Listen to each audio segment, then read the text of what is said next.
ini sudah siap di pojokan untuk menemani Anda hari ini di acara Rumpi No Secret. Mwah. Ya, sebelum kita ke bintang tamu seperti biasanya yang sudah ditunggu-tunggu ya, kita ke pojokan dulu untuk membahas berita-berita hot, baik yang datang dari dunia nyata maupun dari dunia maya. Apakah itu beritanya di pojokan? Coba kita lihat yang lagi rame ini, ada muncul kabar ini kan dari keluarga Ashanty ya. Jadi Ashanty kan kemarin baru liburan tuh di Turki ya, berapa 2 minggu kalau nggak salah. Dan muncul berita terbaru bahwa Ashanty ini positif COVID, sehingga yang tadinya karantina di hotel sudah sampai di hotel gitu kalau kita lihat story-nya, sesuai protokol bahwa dia harus juga karantinanya di tempat yang dituju, yaitu di apa sih nama istilahnya tuh, rumah sakit penanganan itulah pokoknya ya. Tapi dia memilih bukan karantina di Wisma Atlet ya, tapi di rumah sakit yang memang ditunjuk untuk kasus-kasus ini. Coba kita lihat ini klarifikasi dari Ashanty dari story-nya, kita lihat yang berikut ini. Coba kita lihat. Aduh, kecil banget nih tulisannya ya. Buat teman-teman dan media di luar sana, maaf saya harus posting ini supaya beritanya benar. Jadi begitu sampai di Indonesia dia sudah PCR dan hasilnya positif. Saya 2 kali PCR di Istanbul ketika mau pulang di hotel maupun di bandara negatif hasilnya. Sampai akhirnya sampai di hotel karantina dan menunggu hasil PCR dari bandara dan ternyata positif. Langsung saya ke rumah sakit untuk karantina di rumah sakit yang sudah disetujui oleh tim Satgas Covid. Dikarenakan saya punya penyakit autoimun dan demi keselamatan semuanya begitu ya. Dan dia mengatakan alhamdulillah belum merasakan gejala berat, namun saya tetap menjalankan prosedur sesuai kesehatan yang punya penyakit bawaan begitu ya.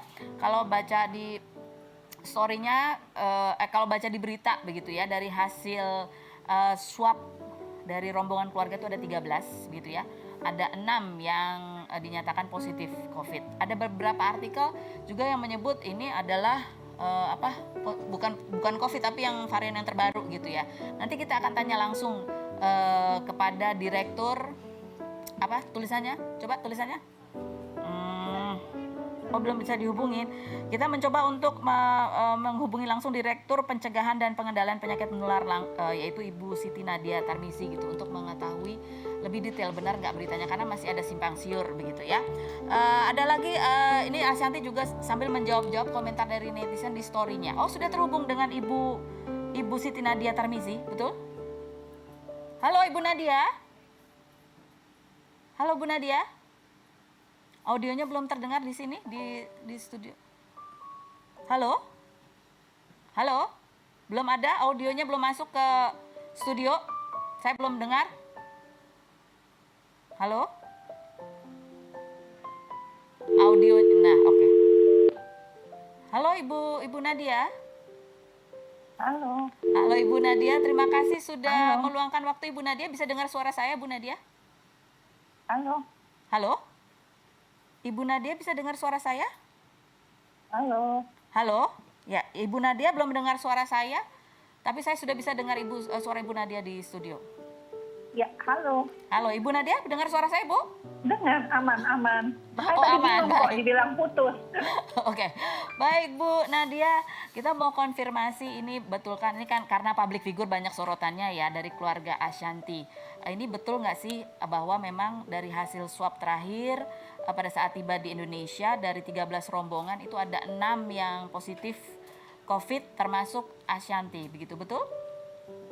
Ya, jadi mungkin yang bisa kami sampaikan adalah sesuai dengan prosedur yang ada ya, bahwa setiap pelaku perjalanan luar negeri pada saat memasuki Indonesia harus melakukan entry test yang kita sebut ya.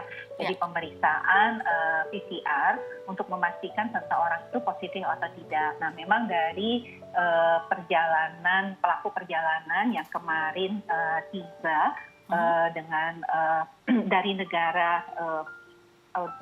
Turki ya, kita lihat bahwa dari Turki itu dia adalah pesawat TK056 ya, maskapainya itu kita mendapatkan ada sebenarnya 15 orang yang positif. Nah, Dan 15 satu pesawat orang itu ya? ini dalam satu pesawat tersebut. Nah, kemudian kita dapatkan kalau terkait salah satu rombongan keluarga besar dengan inisial A tadi ya, dari 13 orang itu 8 positif COVID-19. 6 positif COVID-19 ya. Saat ini semua yang positif COVID-19 baik dari penerbangan TK 056 ya, itu sedang dilakukan pemeriksaan untuk SGTF dan whole genome sequencing-nya. Tetapi tentunya sebagai langkah antisipasi, seluruh yang positif ini menjalani isolasi. 15 orang yang positif dari penerbangan yang sama dengan yang bersangkutan dengan inisial A itu semuanya diperlakukan sama, artinya harus melakukan isolasi terpusat. Oke, jadi yang negatif mereka memang karantina mandiri begitu ya. Berapa hari Bu sekarang? 10 ya? Atau karantina di hotel yang ditunjuk ataupun di Wisma Pademangan untuk PMI ya, seperti itu. Ya, kalau dari Turki itu berapa hari Bu sekarang Bu? 7 hari. Oh 7 hari. Dari Turki cuma 7 hari ya, begitu ya? Iya, betul. Oke, nah ini kan juga kita pengen tahu nih, apakah ini COVID-nya ini varian yang terbaru yang sekarang menjadi kekhawatiran juga gitu lah, varian apa namanya, Omicron? Gitu. Omicron, ya. Ya, Omicron. Ya, saat ini sedang kita lakukan pemeriksaan ya, kita berharap besok mungkin paling telat ya, kita akan mendapatkan apakah 15 orang dari satu penerbangan ini memang positif Omicron atau probable Omicron, kemungkinan Omicron. Nah, mungkin ditunggu saja, tetapi sebagai antisipasinya ya yang positif tadi sudah dilakukan isolasi terpusat. Oke, baik. Nah ini kan Ashanti sempat memberi keterangan di Instagram story-nya bahwa pada saat sebelum naik pesawat di Turki dia sudah 2 kali juga dites begitu ya, dan dua-duanya hasilnya adalah negatif. Tapi kan itu sebenarnya selangnya cuma sehari ya, nggak nyampe sehari, bahkan kan penerbangannya juga nggak nyampe 24 jam. Ini kenapa, dan ketika di Indonesia hasilnya justru positif. Ini mungkin Ibu bisa menjelaskan kenapa bisa ada perbedaan itu, apakah memang alat tesnya berbeda atau memang masa inkubasinya atau memang seperti itu gitu Bu? Iya, jadi kalau kita melihat ya, kita tahu bahwa masa inkubasi atau masa penularan daripada virus COVID-19 itu adalah antara 2 sampai dengan 14 hari. Tapi rata-rata itu adalah 5 sampai 6 hari, di mana kalau kita melihat bahwa pada hari ke 3 sampai dengan hari ke-10 itu adalah masa di mana alat diagnostik itu bisa mendeteksi virus tersebut ya. Jadi ada kemungkinan ya yang positif pada saat kedatangan itu, pada pemeriksaan PCR-nya itu kita betul-betul mereka terpapar atau tertular saat perjalanan di dalam pesawat ya, karena kita melihat di dalam pesawat pun kan juga ada 15 orang yang positif yang kita temukan di luar dari rombongan tersebut ya. Tapi bisa juga pada waktu di Turki memang masih negatif karena memang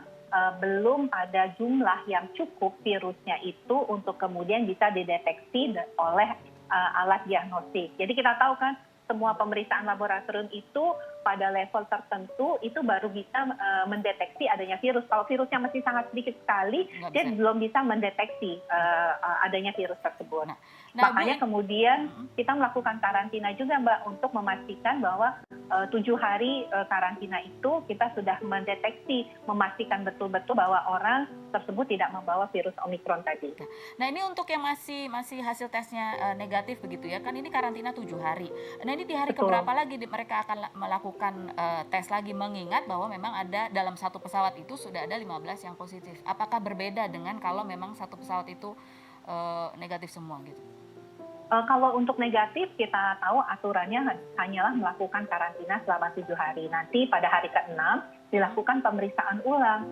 Bisa saja kita mendapatkan hasil yang positif ya, karena dari pengalaman kita sebelumnya pada entry test itu kita mendapatkan kurang lebih 2% yang positif dari seluruh pelaku perjalanan luar negeri.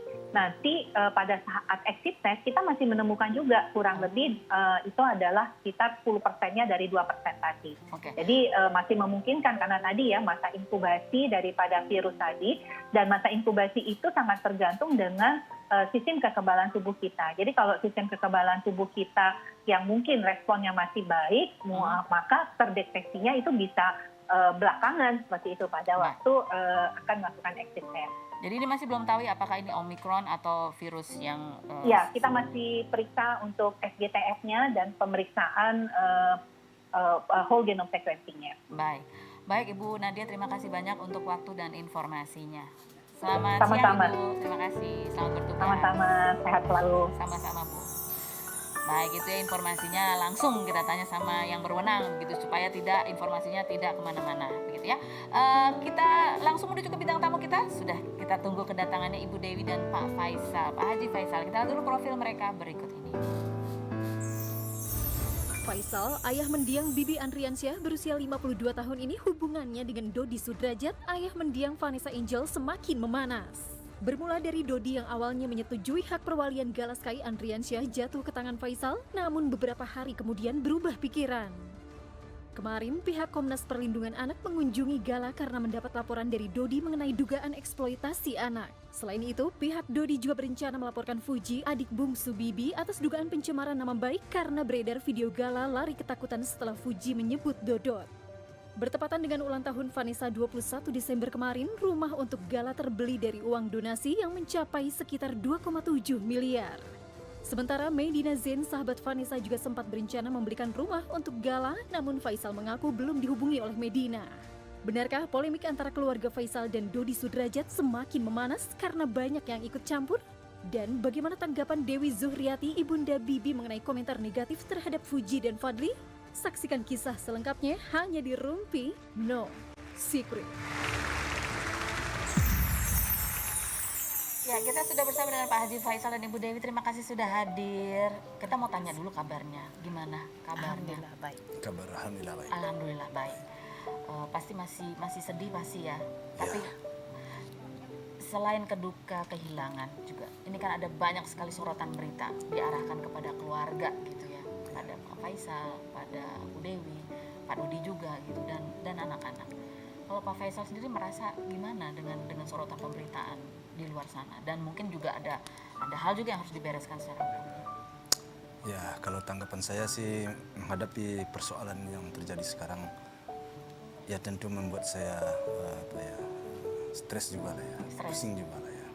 Karena jauh dari di dalam lubuk hati itu sampai saat sekarang kan masih dalam suasana berduka saya. Namun di luar itu persoalan sekarang begitu rumitnya. Begitu rancunya persoalan saya. Udah berbagai cara saya jalani, namun titik temu sampai saat sekarang belum juga. Titik temu sampai sekarang masih belum. Udah ketemu langsung belum sih Pak akhirnya? Ya. Ketemu langsung gitu, selain mediasi kemarin kan nggak datang ya? Nggak datang. Belum ketemu gitu. Belum, semenjak kami bertikai paham itu belum ketemu. Terakhir bertikai paham tuh soal yang terakhir? Iya, semenjak 7 hari lah, ya Mai? 7 hari? Ya. Lebih 7 hari. Iya. Meninggal? Ya. Dari situ belum pernah ketemu sama sekali? Tapi Belum. ada keinginan nggak sih Pak Faisal? Saya keingin banget. Ingin banget. Ingin Apa yang menghambat apa? Saya juga nggak paham. Nggak tahu. Saya nggak ngerti kenapa. Sudah menghubungi, mencoba janjian ketemu gitu, berdua aja nih kakek-kakek. Udah pernah kan, sekarang sedang dimediasi oleh pihak pengadilan. Dan saya pernah ketemu sama dia di dalam suatu ruangan di pengadilan. Ruang mediasi di pengadilan. Saya coba menegur, tapi Pak Dodinya nggak begitu respon. Saya tangan saya gini kan, Pak Dodi dia nggak respon juga. Nah, sehingga saya sendiri juga bingung sampai seperti itu. Jadi serba salah juga. Serba salah saya. Jadi niatnya sebenarnya ya, karena kan cucunya ini kan cucu. Iya. Cucu berdua. Iya, kakek-kakeknya 2, Iya. gitu, dari nenek juga gitu ya. Ini sebenarnya masih ingin menyambung tali silaturahmi itu ya. Oh iya, Iya. kan otomatis ini cucu bukan cucu saya sendiri, kan cucu berdua. Jadi saya ingin mendidik dan mengasuh, ya secara berdua. Secara berdua. Ya, Jadi kalau katakan apa yang susah ketemunya nih, nggak tahu kenapa.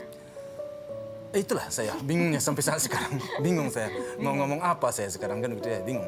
Bingung. Tapi WhatsAppan pernah? WhatsAppan? Enggak pernah. Kenapa? Nggak pernah lagi. Nggak pernah lagi. Iya, Dulu pernah ya. dulu pernah, sekarang nggak pernah lagi. Kenapa? Dari pihak sana juga nggak ada WhatsApp atau? Nggak Nggak ada. ada. Seandainya, say halo gitu deh. Halo Pak Faisal, bisa kita ketemu berdua aja deh gitu. Wah, kalau itu terjadi saya ya, terima kasih sekali. Terima kasih. Ya, terima kasih sekali. Saya memang kepingin ketemu. Tapi ya seperti Mbak bilang tadi, 4 mata. Kalau bisa iya. 4 mata aja. Atau sama istrinya atau sama istri saya boleh juga, tidak ada masalah. Tanpa ada mediator. Ya kalau bisa. Kalau bisa, Kalau bisa. mediatornya. Ya, tidak ada masalah bagi saya. Nggak ada masalah. Bagi Yang saya penting nggak ada bisa yang, ketemu gitu ya. ya bagi saya nggak ada yang menjadi problem banget sampai saat sekarang. Kalau ketemu Pak Faisal mau nanya apa sih? Yang Oh, kalau dia, oh. saya lihat wajahnya, kalau wajahnya baik, saya peluk.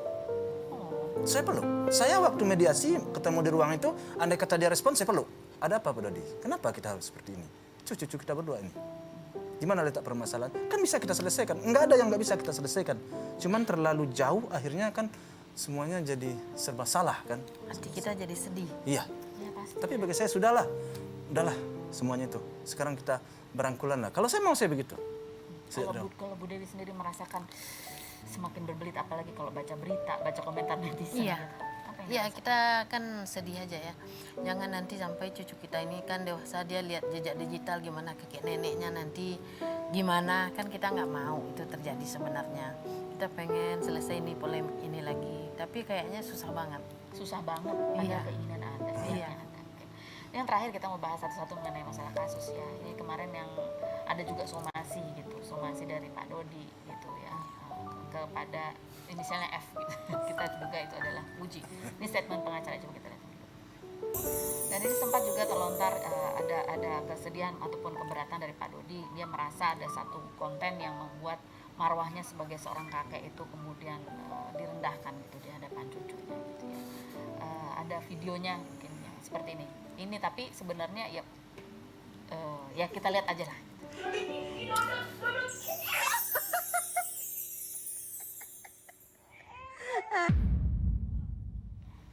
Ini kita tidak bisa memungkiri bahwa semua kasus ini pasti membuat seluruh anggota keluarga itu terdampak. Pak Faisal sendiri, Pak Haji Faisal sendiri melihatnya gimana? Apa yang dirasakan Pak Dodi menurut Pak Haji Faisal tuh gimana? Maksudnya dalam suasana. Iya, maksudnya kan itu dia melihat konten itu seolah-olah itu menyindir dia merasa tersinggung karena ini kan di hadapan cucunya gitu loh. Ya rasanya kita nggak ada ke arah situ ya. Nggak ada. ke arah situ ya. Tapi sudah ngobrol sama Puji Iya dengan sudah. konten itu Iya. sudah. Iya, Nggak ada. ngobrol Kita nggak sama ada. Puji. Kita tidak ada mengarah ke situ dan tidak ada berpikiran ke situ. Ya. Dia kan si Gala itu kan dia ada empeng tuh kan. Jadi dia tuh dot dipanggilin Oh, empengnya ada Iya. dot gitu. Jadi diumpetin. Jadi dia agak takut Karena gitu. sering punya semut juga itu sedot. Kan kadang di sini ada semut gigit mulutnya. Oleh semut. Kadang-kadang begitu. Jadi Iya, maksudnya gitu itu. aja nggak ada hubungannya sama dia itu. Nggak ada. Tapi kemudian dibuat netizen Iya, seolah-olah itu. Iya. netizen seolah-olah ke situ. Jadi kan seakan-akan si Puji ini selalu disudutkan gitu. Saya juga bingung. sampai- Kita jadi bingung juga. Itu sebagai orang tua tapi gimana ya? Karena kan semua anggota keluarga jadi sorotan, terutama Iya. Puji gitu ya. Iya, terima. Pak Faisal sama Bu Dewi pesan apa ke Puji? Karena dia juga masih muda begitu ya. Pasti juga apa ya?